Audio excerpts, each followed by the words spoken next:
Let's bring in Ryan Leslie because I know I want to know his thoughts on all of these things. How you doing, Ryan? How about that? How are you, Roddy? I like it. Hey, I'm good, man.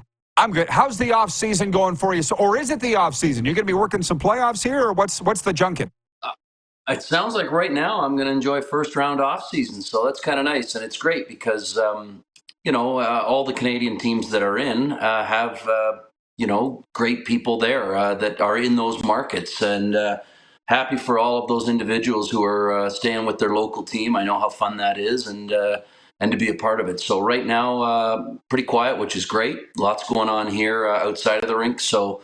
It's kind of nice, but it's fun to watch. I've got to dig in more so tonight. I've got a couple of games, which have been great, but I'm looking forward to a couple of tonight. Well, I appreciate you fitting us in right now as you decompress a little bit because I know how busy it is. But let me ask you this. Just a Flames wrap. I saw the end of the season game. Looked like a nice atmosphere. Flames waving to the crowd. Some milestones were hit. What's your summation on the Calgary Flames, where they were and where they're going? You know, it's interesting because I couldn't remember, Roddy, an exit meeting day that maybe had that much positivity. Now, don't get me wrong. Guys are upset that they didn't get to where they wanted. They had some time to digest that and let that kind of sink in.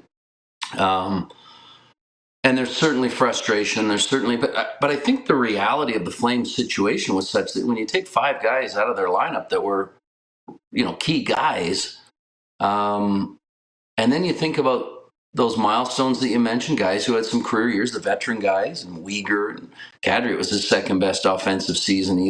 Blake Coleman was sensational.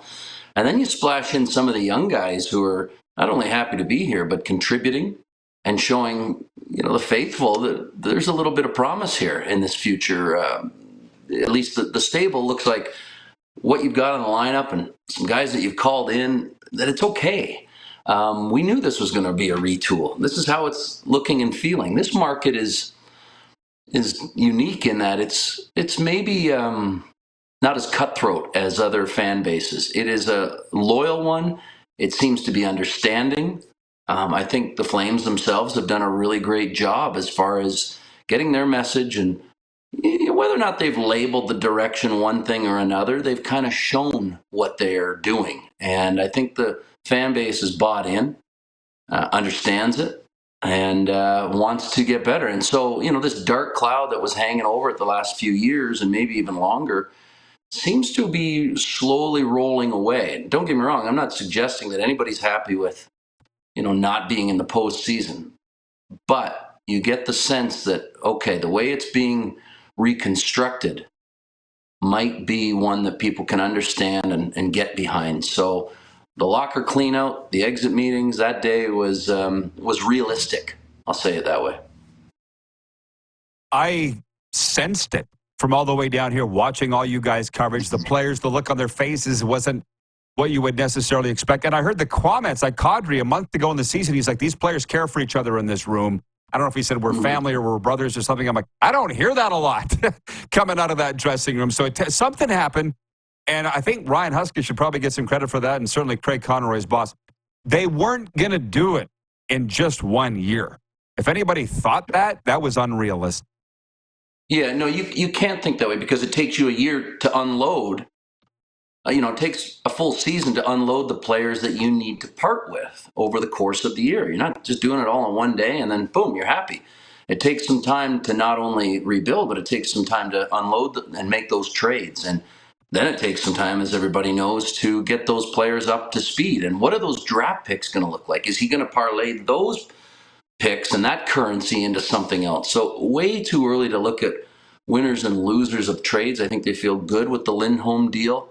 Kuzmenko played pretty well coming down the stretch. They like some of the picks that they acquired, and they've got a couple of young guys out of Vegas and Pahal and Miramanoff that they seem to be enjoying.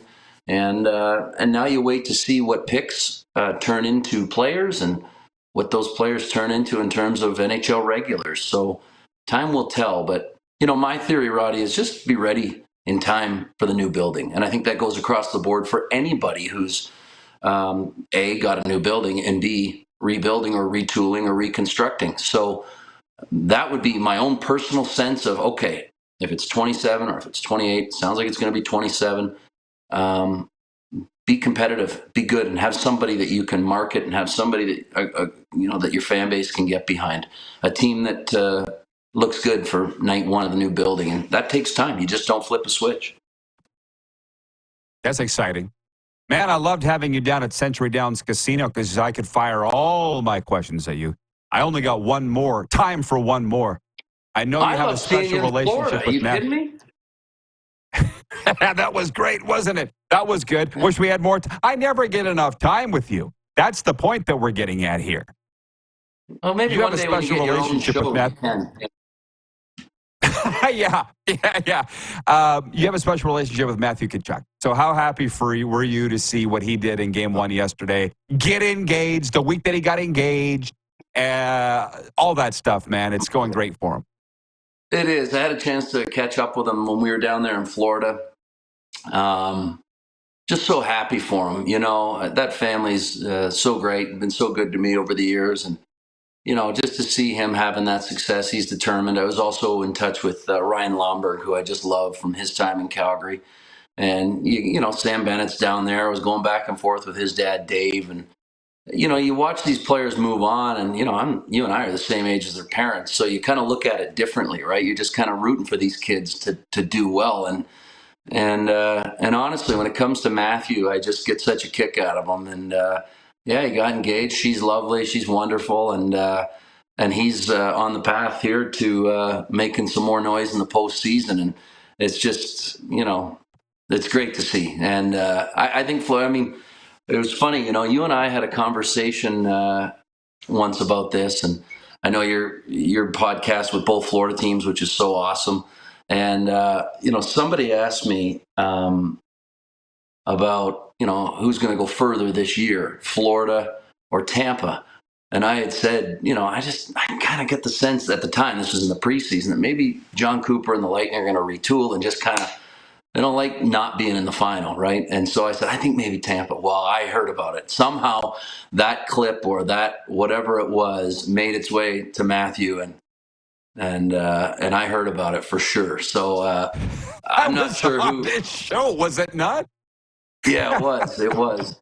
And somehow it made its way across his desk, and he's been a couple times throughout the year. He gave it to me, but it's great. I mean, you just don't know. They're two great teams. I'm happy for Coop and the Lightning to sort of found their game down the stretch, and now hopefully into the playoffs they play the way they want, because I think they're a really good team too. And I'm not sure if I would make the same bet. I'm pretty sure I'd probably go with the Panthers in this series, but I stay away from that. But it was good to get chirped for picking the Lightning.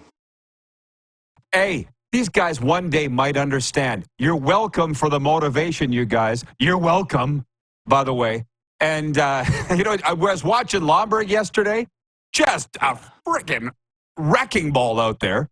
And he was healthy scratch down the stretch. And I was like, you know what it was? Maurice scratched him to make him crazy. It worked. Right, to be grateful, yeah. Be a hornet's nest and just go, and I love that about him. I've watched him all the way up, and again, family and personal life, right into hockey, and you're just, this guy gets it. And hey, what team doesn't want a player like him?